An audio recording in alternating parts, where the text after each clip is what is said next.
Assalamualaikum warahmatullahi wabarakatuh. Nama saya Muhammad Imran bin Ismail, nombor metrik 060818.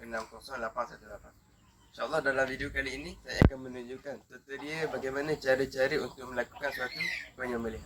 Tapi sebelum itu saya akan menerangkan terlebih dahulu apakah definisi sebenar penyembelihan dari segi bahasanya, dari segi istilahnya, dan apakah rukun-rukun dan syarat-syarat yang perlu kita patuhi apabila kita ingin melakukan penyembelihan, dan perkara-perkara sunat yang boleh kita amalkan apabila kita ingin melakukan penyembelihan. Okey, pertama kita akan lihat kepada definisi sembelihan. Okey, dalam bahasa Arab terdapat banyak perkataan-perkataan yang memberi maksud sembelihan, iaitu az-zabhu, an-nahru, az-zakat, al-aqru, as-saidu. Namun dalam perbincangan ini saya akan ambil satu sahaja perkataan, iaitu perkataan az-zamhu. Az-zabhu menurut mazhab Syafi'i adalah menyembelih haiwan yang mampu dikuasai serta halal dimakan dengan memotong halkum, yakni saluran pernafasan, dan urat mereh, iaitu saluran makanan dan minuman, atau mencederakan haiwan dengan kejadian yang mematikan sekiranya haiwan itu kita tidak mampu untuk menguasainya, yakni haiwan yang liar. Dan perkataan az-zabhu ini dikhususkan kepada haiwan-haiwan yang bertekuk pendek seperti lembu, kambing, ayam. Dan bagi haiwan yang bertekuk panjang, kita menggunakan definisi yang lain. Okey. Ini adalah takrif bagi sembelihan. Seterusnya kita akan pergi kepada rukun-rukun sembelihan. Okey, rukun sembelihan terdapat 4 rukun. Yang pertama penyembelih, yang kedua binatang sembelihan, yang ketiga alat untuk menyembelih, dan yang keempat adalah keadaan, iaitu tempat atau perbuatan sembelihan itu sendiri. Okey, ini adalah rukun sembelihan. Sebenarnya kita akan pergi kepada syarat-syarat sembelihan. Okey, syarat-syarat sembelihan ini terdapat banyak syaratnya. Maka kita akan pergi satu persatu, iaitu syarat sebagai penyembelih. Okey, untuk menjadi seorang penyembelih mestilah seorang yang muslim atau ahli kitab. Yakni orang yang kafir tidak boleh jadi penyembelih. Yang kedua, penyembelih mestilah orang yang berakal atau mumayyiz.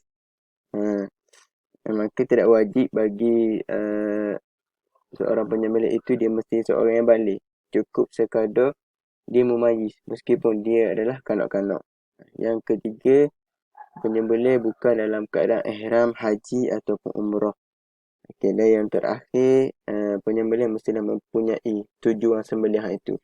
Sama ada untuk membuat korban, akikah, atau hanya sekadar untuk dibuat makan sahaja. Okay, baik, seterusnya kita akan pergi kepada syarat-syarat binatang yang ingin disembelih. Okay, syarat yang pertama, binatang yang ingin disembelih mestilah binatang yang halal dimakan.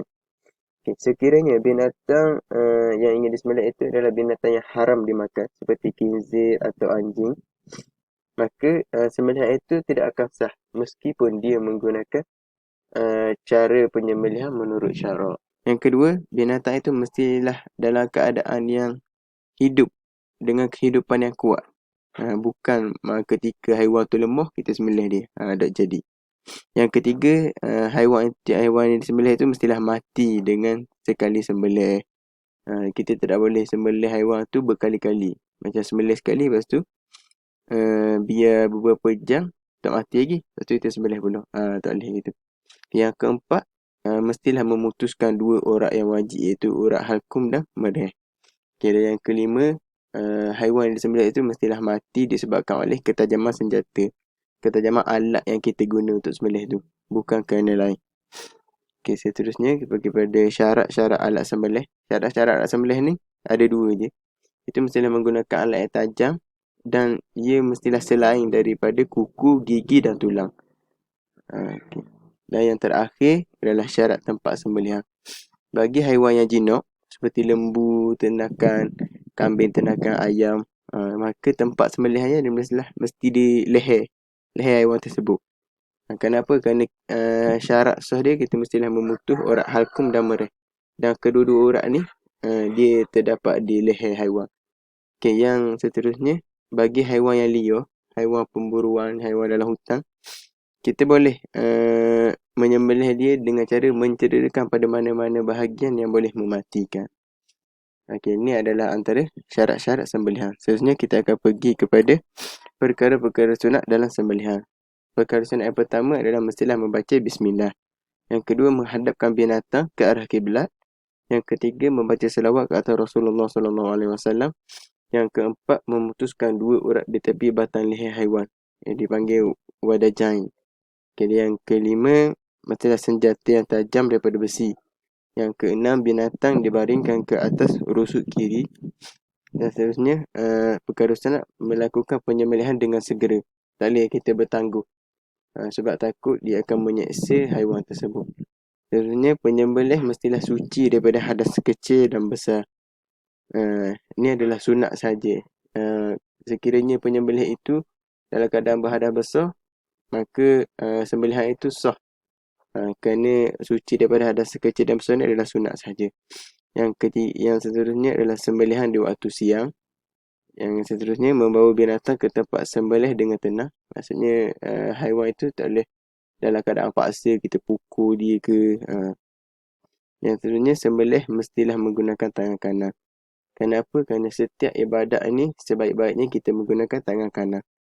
Okey, yang terakhir adalah memberi minum air kepada haiwan sebelum sembelih. Okay.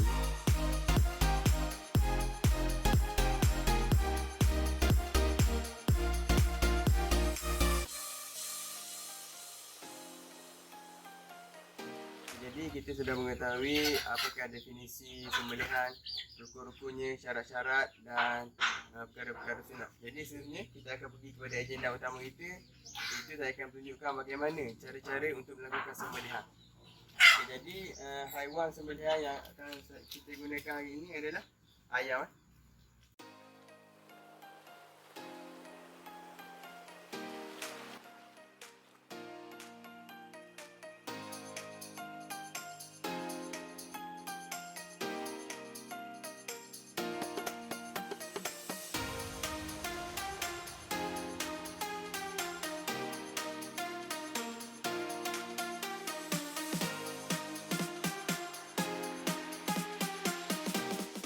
Jadi kita dah biarkan ayam yang disembelih tadi beberapa minit. Jadi mari kita lihat ayam tadi.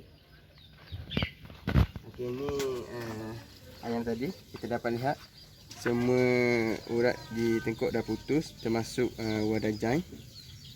Okey, jadi ayam ni bolehlah untuk dimakan. Okay. Itu saja daripada saya. Wabillahi taufiq wal hidayah. Assalamualaikum warahmatullahi wabarakatuh.